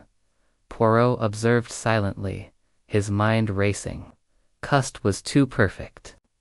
A suspect his initials, A.B.C. His presence at each crime scene. The guide in his possession, yet his demeanor timid, almost childlike, clashed with the audacity of the killer's letters. "Monsieur Cust," Poirot said, "have you ever written to me a letter, perhaps, typed?" Cust's confusion deepened. "To you, sir? No, never. I don't even own a typewriter. Why would I write to you?" His panic was palpable, and Poirot signaled Japp to ease off. As Cust was led to a holding room for further questioning, Poirot turned to Hastings. "He is a pawn, mon ami, not the king. Too obvious, too convenient. The real ABC would not carry his signature so openly." Japp overheard, his brow furrowing. "You're saying he's a decoy? Come off it, Poirot. He's got the guide, the initials, the travel record. He's our man." "Perhaps," Poirot said, his tone enigmatic. "But we must verify his movements. Check his lodging houses, his sales records, and the typewriter. Where is it?" He glanced at Franklin Clark, who had remained silent during the interrogation, his face a mask of concern. "Monsieur Clark, you suggested a salesman. Monsieur Cust fits your profile, Nan." Franklin nodded, his voice steady. "He does, but I hope I'm wrong. The man seems broken. Hard to imagine him planning these crimes." Poirot's smile was faint. "The imagination, it is a powerful thing. We shall see." He requested samples of typewriters used by committee members, including Franklin, citing routine elimination. Franklin complied, though his hesitation was subtle.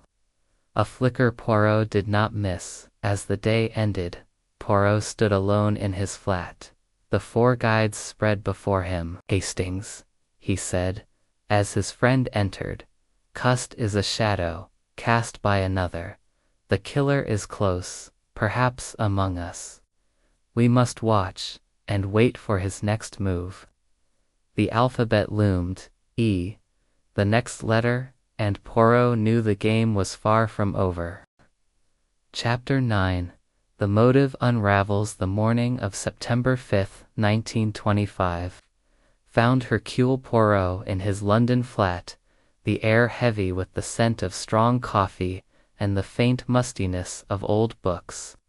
The sun slanted through the curtains, illuminating the for A.B.C. railway guides on his desk. Andover, Bexhill, Churston, Doncaster, each a grim marker of death.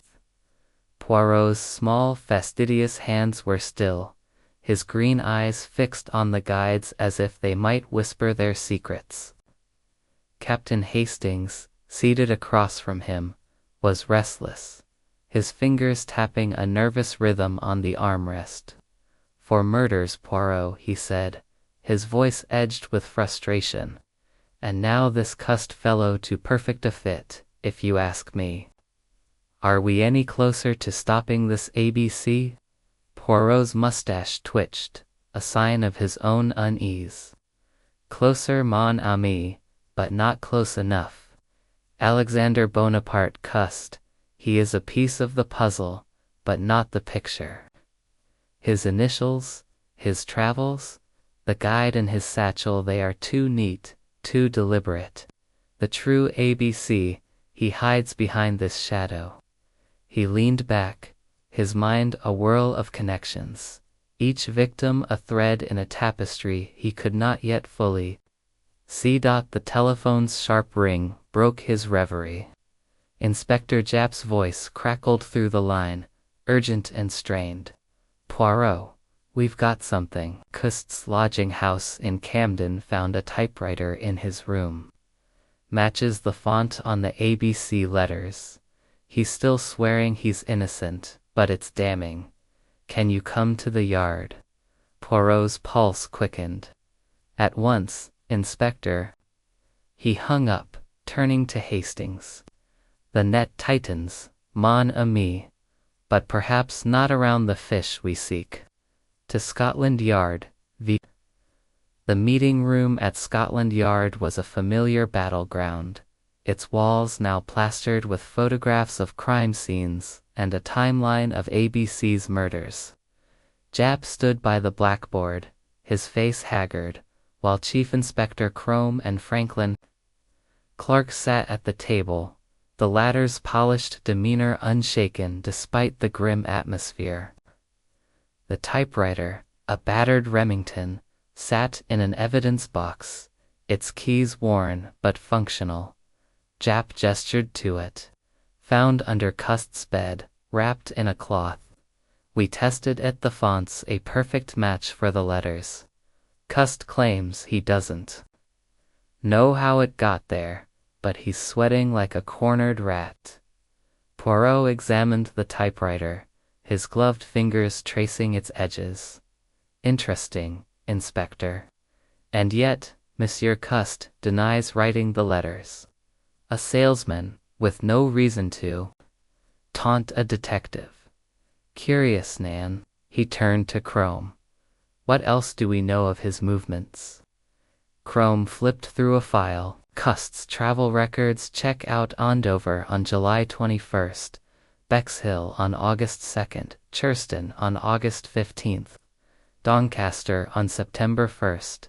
He's got receipts, lodging confirmations, but his alibis are shaky. No one can vouch for him during the murder hours.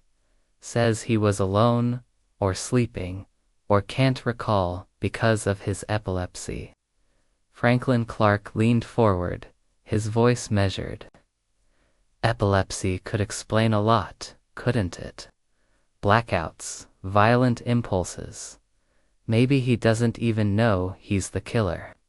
His tone was sympathetic, but Poirot noted the quickness of his suggestion, as if steering the conversation.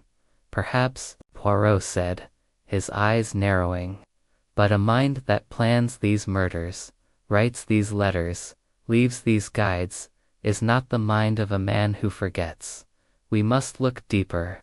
He requested Cust's sales records, hoping to trace his contacts, and turned his attention to the victims. Inspector, have we new information on Sir Carmichael Clark's affairs? His wealth, his heirs? Japp nodded, producing a file. Got a report from his solicitor. Sir Carmichael's estate is substantial investments, property, the works. His wife, Lady Clark, inherits most of it, but she's gravely ill, not expected to live long. After her, it goes to Franklin Clark, his brother. Poirot's gaze flicked to Franklin, who met it with a steady look. My brother was generous, Franklin said. I helped manage some investments, but I've no need for his money. I've my own ventures. His tone was calm, but Poirot sensed a guarded edge, a hint of deflection. Indeed, Poirot said, his voice soft. And yet, wealth, it is a powerful motive. We must consider all possibilities. He turned to Japp. We must speak with Lady Clark again, and with Monsieur Cust, the typewriter. It is a clue, but perhaps not his. At the Camden lodging house, Poirot and Hastings joined Japp to inspect Cust's room. It was a cramped, dingy space, smelling of damp and cheap tobacco. The typewriter had been found under the bed, but the room yielded little else, a few clothes, a satchel, and a well-worn A.B.C. guide. Poirot examined the satchel, noting its contents, sales receipts, a map, and a list of towns, including the murder sites. Convenient, he murmured, but too convenient. Monsieur Cust, he is a puppet, and someone pulls the strings. Back at Scotland Yard, Cust was brought in again, his thin frame trembling, his eyes darting like a trapped animal's. I didn't do it, he stammered. I don't know about any typewriter. Someone's setting me up, I swear. His voice cracked, and he clutched his head, wincing as if in pain. Poirot's tone was gentle but piercing. Monsieur Cust, tell me of your travels. Who do you meet? Who gives you your routes? Cust blinked, confused. My employer, sir. They send me lists down to visit shops to sell to. I just follow orders. I don't know anyone in those places, not really. He produced a crumpled list of towns, which Japp took for analysis. As Cust was led away, Poirot's mind churned. The typewriter was a plant. He was certain to neatly placed, too perfectly matched. But by whom? He requested samples of Franklin Clark's typewriter, citing routine checks, and turned his attention to Sir Carmichael's death. Hastings, he said, as they left the yard, the Churston murder. It is different, precise, calculated. Alice, Betty, George, they were ordinary, their deaths brutal or opportunistic. Sir Carmichael, he was chosen. Why? Hastings frowned. His money, you think, Franklin inherits, after Lady Clark. But he's been nothing but helpful, Poirot. Helpful, oui, Poirot said, his eyes gleaming. But the helpful man, he sometimes hides the most. We must investigate Monsieur Clark's finances, his travels, and we must watch him closely. Over the next days, Poirot delved into the victims' lives, seeking connections. Alice Asher's estranged husband, Bert, was cleared by alibis. Betty Barnard's fiancé, Donald Fraser, was emotional but uninvolved. George Earlsfield's daughter, Ellen, knew of no enemies. But Sir Carmichael's estate revealed a thread. Franklin Clark, despite his claims, was in debt, his ventures abroad less successful than he let on. A discreet inquiry with a bank contact confirmed Franklin had borrowed heavily. Relying on his brother's wealth to stay afloat, Poirot visited Lady Clark in Churston, her frail form a shadow of itself. Franklin was always loyal, she whispered, her voice weak. He managed Carmichael's investments when I couldn't.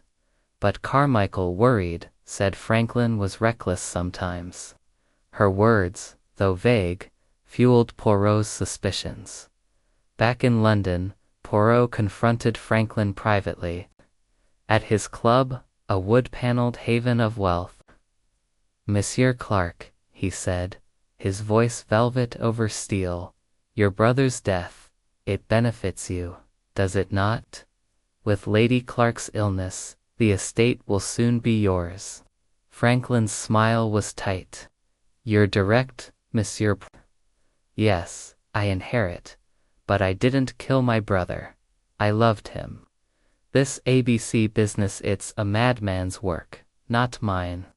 His fingers adjusted his cufflinks, a gesture Poirot now saw as a tell. "Perhaps," Poirot said, his eyes locked on Franklin's. "But the typewriter, the guides, they point to a mind that plans, that deceives." "You are clever, Monsieur Clark, and cleverness, it can be dangerous." Franklin laughed, but it was strained. "You're barking up the wrong tree, Poirot. I'm here to help catch this killer, not to be accused." As Poirot left, his mind raced. The typewriter in Cust's room, Franklin's debts, the precision of Sir Carmichael's murder, it was coalescing. "Hastings," he said later, in the quiet of his flat. "I believe A.B.C. staged these murders to hide one. Sir Carmichael's the others. Olis, Betty, George, they are the veil. The alphabet a distraction. Franklin Clark, he is the key." Hastings gaped. "Franklin, but why frame Cust?" "To divert us," Poirot said. "Cust is the perfect scapegoat, timid, transient, with initials that scream A.B.C. But the true killer, he is bold, calculated, and close." He stared at the guides.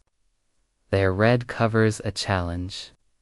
"We must set a trap, mon ami, before E becomes the next letter." Chapter 10. The trap is set. The evening of September 7, 1925. Cast a somber pall over Hercule Poirot's London flat, where the air was tinged with the faint aroma of polished wood and the sharp bite of Hastings' cigarette. Poirot stood by the window, his small, immaculate figure silhouetted against the twilight, his green eyes fixed on the bustling street below. The 4 A.B.C. railway guides Andover, Bexhill, Churston, Doncaster lay aligned on his desk, their red covers a silent accusation of his failure to halt the killer's march through the alphabet. Captain Hastings, seated in an armchair, was unusually quiet, his usual buoyancy dampened by the weight of 4 murders and the elusive shadow of A.B.C. Poirot. Hastings ventured, breaking the silence, "This Cust chap, he's too perfect, isn't he? The typewriter, the guide, his initials, it's as if someone wrapped him up with a bow for us. But Franklin Clark, I still can't see him as the killer. He's lost his brother, for heaven's sake." Poirot turned, his mustache quivering with a mix of resolve and unease. "Precisement, mon ami. The perfection of Monsieur Cust as a suspect, it is a work of art, but not his own. The true artist, he paints with deception. Franklin Clark, he is too helpful, too present. His brother's death, it benefits him greatly, and his debts, they whisper a motive." He paced, his polished shoes silent on the rug. "We must act, Hastings. The alphabet approaches E, and A.B.C. will strike again unless we outwit him." The Telephone rang, its shrill note cutting through the tension. Inspector Japp's voice was gruff, laced with urgency. Poirot, we're holding Cust, but he's sticking to his story, says he's innocent. Doesn't know about the typewriter. The press is sniffing around, and the Home Office is screaming for an arrest. What's your play? Poirot's voice was steady. Inspector, we must use Monsieur Cust to our advantage. Leak to the press that he is our prime suspect, that his arrest is imminent, but watch him closely, protect him. The real killer, he will believe his plan succeeds, and in his confidence, he may reveal himself. Japp hesitated. You're sure about this, Poirot? If Cust's not our man, we're risking a lot.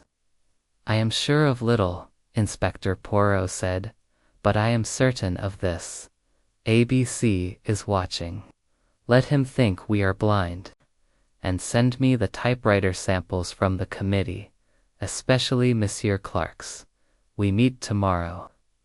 The next morning, Scotland Yard was a hive of activity, the meeting room thick with the scent of ink and cigarette smoke. Japp, Chief Inspector, Crome, Franklin Clark, and Hastings gathered around the table, where the typewriter from Cust's room sat beside a stack of forensic reports.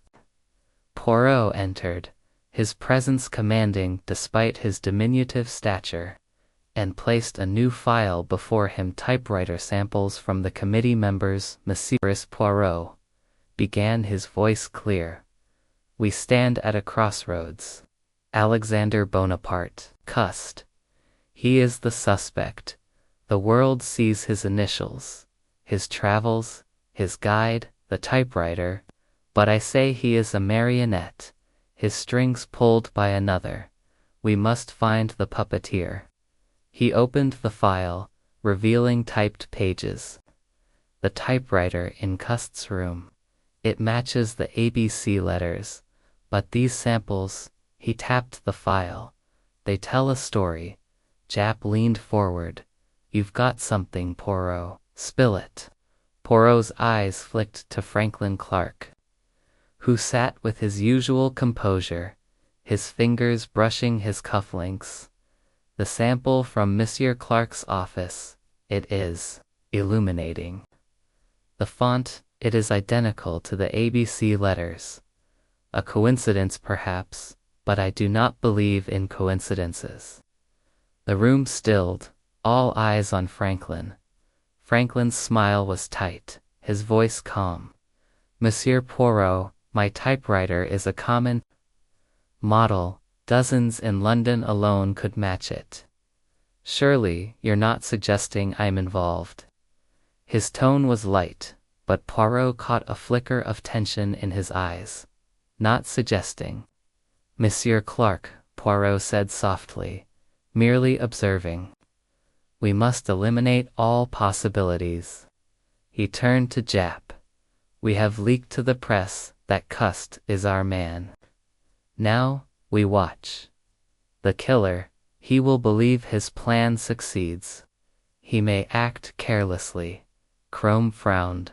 And if he doesn't, we're betting on a hunch, Poirot. A hunch, Nan, Poirot replied. A calculation. The killer has planned meticulously, but pressure reveals cracks. We must apply it. The plan was set. Cust was moved to a safe house under police watch. His imminent arrest splashed across the evening papers. Poirot requested surveillance on Franklin Clark, discreet but thorough, and arranged to visit Cust himself.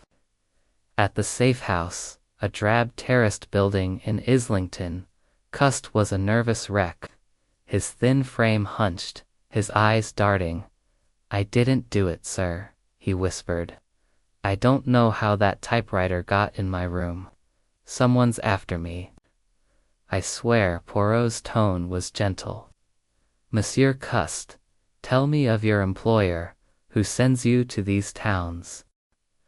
Cust rubbed his temples. wincing. A firm in Leeds, sir. They send me list shops to visit, towns to cover. I just go where they tell me. Been doing it for years. He produced a crumpled letter from his satchel, listing his routes. Noted the towns matched the murder sites. But the letter was typed on a different machine, and this typewriter, Poirot said. You never used one. Never, sir, Cust said, his voice trembling. I write by hand, if I write at all. My head, it gets fuzzy sometimes. Poirot left, convinced Cust was a pawn, his roots manipulated to place him at the scenes, but by whom? The answer lay in Franklin's debts, his access to Sir Carmichael's wealth, and his presence at every stage of the investigation. On September 10th, Poirot's suspicions were confirmed. A police tale reported Franklin visiting Cust's Camden lodging house, ostensibly to check on the poor man's welfare. Under cover of dusk, Poirot and Japp watched from a nearby alley as Franklin slipped inside, emerging minutes later with a furtive glance. Japp's man searched the room after Franklin left, finding a typewriter ribbon, freshly planted, matching the A.B.C. letters. Got him, Japp whispered, his eyes gleaming. He's framing Cust, clear as day. Poirot nodded, his mind racing. We, Inspector. Franklin Clark, he is our A.B.C. The murders. They hide his true target, Sir Carmichael. The alphabet, the guides, Cust, they are his masterpiece of deception. He outlined his theory. Franklin, in debt and resentful, killed his brother to inherit, staging the other murders to create a serial killer's pattern, with Cust as the scapegoat. We need proof, Japp said. He's covered his tracks well. Then we tighten the noose, Poirot replied. Keep Cust safe, watch Franklin. He will move again, believing us fooled. As they left the alley, the weight of the trap settled over Poirot.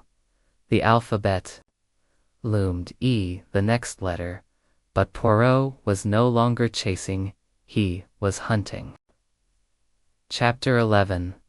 The confrontation, the morning of September 12, 1925, found Hercule Poirot in the austere meeting room of Scotland Yard, where the air was thick with tension and the faint metallic temps of ink from the overworked typewriter on the table. The 5 A.B.C. railway guides Andover, Bexhill, Churston, Doncaster, and the typewriter ribbon from Cust's lodging lay before him, each a piece in the deadly puzzle he was now certain he had solved. Poirot's small, immaculate figure radiated a quiet authority, his green eyes sharp as he surveyed the gathered committee. Inspector Japp, his face lined with the strain of a case that had gripped the nation. Chief Inspector Crome, his skepticism now tempered by grudging respect. Captain Hastings, his loyalty unwavering but his nerves frayed. Franklin Clark, his polished exterior intact but his eyes betraying a flicker of unease. And Alexander Cust, brought from the safe house, his thin frame trembling, his watery eyes darting like those of a cornered animal.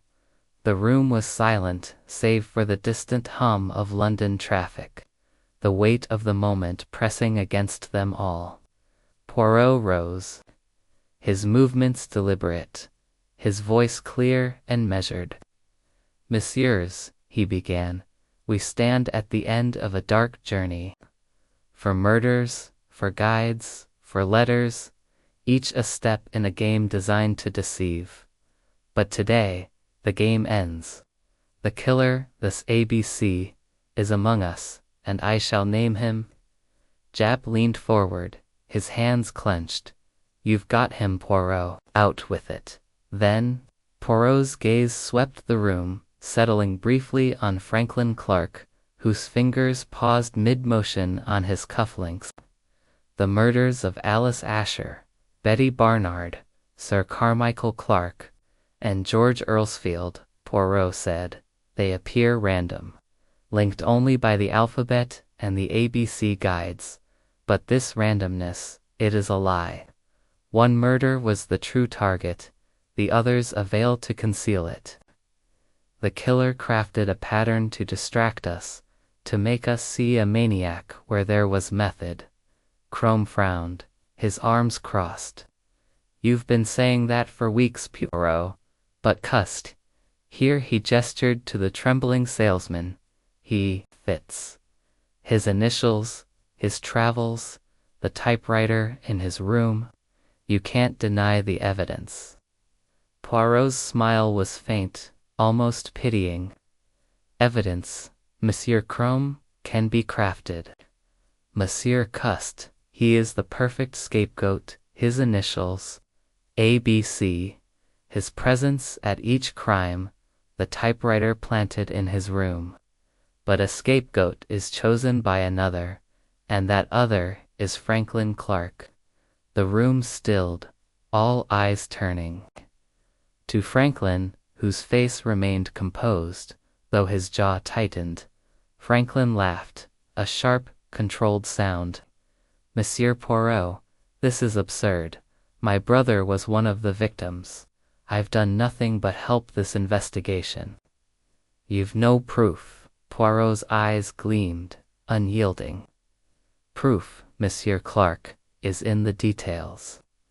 Let us begin with the typewriter.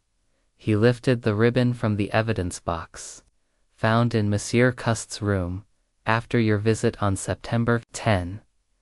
A visit, you claimed, to check on his welfare. But you planted this ribbon, did you not, to seal Cust's guilt? Franklin's smile faltered. I was concerned for him. He's a suspect, after all. I found nothing in his room, Nan Poirot said, his voice cutting. You left something. The ribbon matches your office typewriter, which also matches the ABC letters. A common model, you said, but your machine, it is unique in its wear. The E key, it is slightly misaligned, a flaw that marks every letter sent to me. He produced a typed sheet from Franklin's office. Laying it beside a letter from ABC, the alignment was identical. Japp's eyes widened. Blimey, Poirot. You're saying Franklin framed Cust. More than that, Inspector, Poirot continued. Franklin Clark is ABC the murders. They were a masquerade to hide his true goal, the death of his brother, Sir Carmichael Clark. Why? Because Franklin, despite his charm, was in debt. His ventures abroad failed, and he needed his brother's wealth. With Lady Clark's illness, the estate would soon be his, but only if Sir Carmichael died. Franklin's voice was icy. This is fantasy, Poirot. I loved my brother. Why would I kill 3 others to cover one murder? It's madness. Madness, Nan, Poirot said. Genius. You created a serial killer, a phantom named A.B.C., to divert suspicion.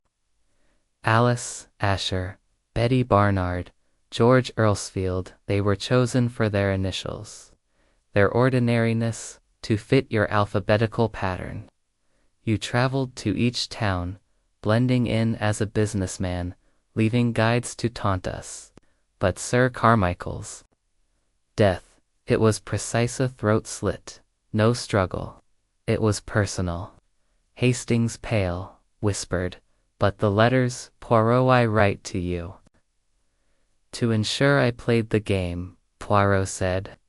ABC needed an opponent, a detective, to chase his shadow. The letters kept me engaged, kept the police focused on a maniac, not a calculating heir, and Monsieur Cust, poor Monsieur Cust, was your masterpiece. His initials, his travels, you knew of him. perhaps from business circles, and saw a man who could be molded into your scapegoat. Cust, trembling, spoke up, his voice barely audible. I didn't do it, sir. I swear. I never wrote those letters. My roots, someone sent me to those towns. Poirot nodded, his tone gentle. Oui, Monsieur Cust. Your employer's lists, they were manipulated, likely by someone with influence. Someone like Monsieur Clark, who knows the world of salesmen. He turned back to Franklin. You visited Andover, Bexhill, Churston, Doncaster, did you not? Your business trips, they align with the murders. Witnesses saw a man in a gray suit, a man who blended in. You. Franklin stood, his composure cracking. This is preposterous. You've no witnesses, no proof beyond a typewriter that could belong to anyone. I demand nothing. Poirot cut in, his voice like steel. The police followed you to Cust's lodging. They found the ribbon you planted. Your office typewriter, it betrays you. And your debts, Monsieur Clark, they were uncovered. By a discreet inquiry, you needed Sir Carmichael's wealth, and you killed to get it. Franklin's face contorted a mix of rage and fear. You're wrong, Poirot. You'll ruin me with these lies. Japp stood, his hand on his cuffs. That's enough, Clark. We've got the ribbon, the typewriter, your movements. You're coming with us. Franklin's mask shattered. He lunged for the door, but Crome was faster, blocking his path. Not so fast, Crome said, grabbing his arm. Franklin struggled, then slumped, his defiance draining away. I didn't mean for it to go this far, he muttered, his voice breaking. Carmichael controlled everything, our family, the money. I was drowning in debt, I thought. One death, disguised as many, would free me. Cust was perfect, nobody would miss him. His confession spilled out, a torrent of guilt and desperation, confirming Poirot's every suspicion. As Franklin was led away in cuffs, Cust collapsed into a chair, sobbing with relief. Japp clapped Poirot on the shoulder. You've done it, Poirot. Nailed the bastard. The press'll have a field day. Smile was faint, his eyes distant. The game is won, Inspector, but at what cost? 4 lives, for one man's greed. He turned to Hastings. Come, mon ami, let us leave this place. The little grey cells, they need rest. As they stepped into the London street, the weight of the case lingered, a shadow not yet dispelled. The alphabet had stopped at D, but Poirot knew the scars of A.B.C.'s game would endure. Chapter 12. The Final Order, the late afternoon of September 14, 1925, bathed Hercule Poirot's London flat in a soft, golden light, the kind that softened the edges of the city's clamor, but could not erase the weight of recent events. The air carried the familiar scent of polished mahogany and the faint trace of Hastings' cigarette, now extinguished at Poirot's pointed glance. The 5 A.B.C. railway guides Andover, Bexhill, Churston, Doncaster, and the typewriter ribbon had been returned to Scotland Yard as evidence, leaving Poirot's desk uncharacteristically bare. He sat, his small hands folded, his green eyes reflective, staring at the empty space where the guides had once lain. Captain Hastings, sprawled in an armchair, broke the silence, his voice a mix of relief and lingering unease. It's over, Poirot, he said, tossing a newspaper onto the side table. The headline screamed, A.B.C. killer caught Franklin Clark confesses. You did it, old chap. Nailed him with that typewriter trick. The press is calling you a genius, and Jap's strutting like he solved it himself, but for lives lost. It doesn't feel like a victory. Poirot's mustache quivered, a subtle sign of his own disquiet. Victory, mon ami. Nan, it is a resolution, but not a triumph. For Souls Alice, Asher, Betty Barnard, Sir Carmichael Clark, George Earlsfield, taken to mask one man's greed. The human heart, it is capable of such darkness. He rose, pacing with measured steps, his polished shoes silent on the rug. Franklin Clark, he played a dangerous game, and we were his pawns until the little gray cells saw through his masquerade. Hastings leaned forward, his brow furrowed. I still don't understand how you knew, Poirot. Franklin was so convincing. Always there, always helping. How did you see past it? Poirot stopped, his gaze distant, as if replaying the case in his mind. It was the order, Hastings.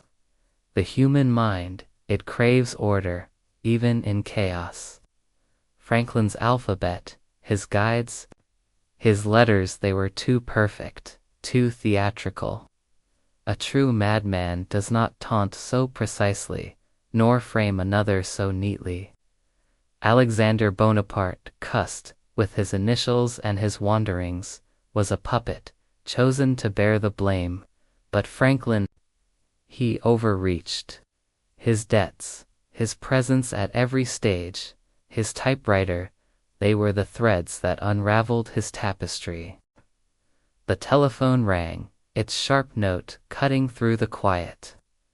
George the valet answered, and passed the receiver to Poirot. Inspector Japp's voice was gruff but warm. Poirot, just tying up loose ends. Clark's confessed, fully spilled everything in his cell. Says he planned it for months. Picked Cust because he was a nobody, easy to frame. He's facing the gallows, no doubt. You saved Cust's life, you know. Poirot's expression softened. And yet, Inspector, I could not save the others. Keep Monsieur Cust safe, he has suffered enough. And the press, they must not hound him. Japp chuckled. Don't worry, we've got him tucked away. The papers are too busy praising you to bother him. You're the hero of the hour, Poirot. As Poirot hung up, he turned to Hastings, a wry smile playing on his lips. A hero, he says. Nan, mon ami, I am but a servant of truth. The hero is order itself, the logic that reveals the hidden in the obvious. He gestured to the empty desk. The guides are gone, but their lesson remains. The mind of the killer, it seeks to dazzle, but it cannot hide from method. Hastings nodded, though his eyes were troubled. What about Cust? Poor chap's a wreck. Will he ever recover? Poirot sighed, a rare moment of vulnerability. Time, Hastings. It heals slowly. Monsieur Cust, he was a victim to his life. Twisted to serve Franklin's scheme, but he is free now, and freedom, it is a start. He moved to the window, gazing at the London street below, where life continued, oblivious to the drama just concluded. The world, it holds more mysteries, more shadows. But for today, we have brought light to one. Hastings rose, stretching. You're right, Poirot, it's done. Fancy a spot of tea, or something stronger, to celebrate. Poirot's smile returned, a glint of his usual mischief. Tea, mon ami, but only if it is brewed correctly. Come, let us restore order to this moment, at least. As they moved to the small kitchen, The weight of the A.B.C. case lingered, a reminder that even in victory, the cost of truth was never light. The alphabet had stopped, but Poirot knew other puzzles awaited, and his gray cells were ready.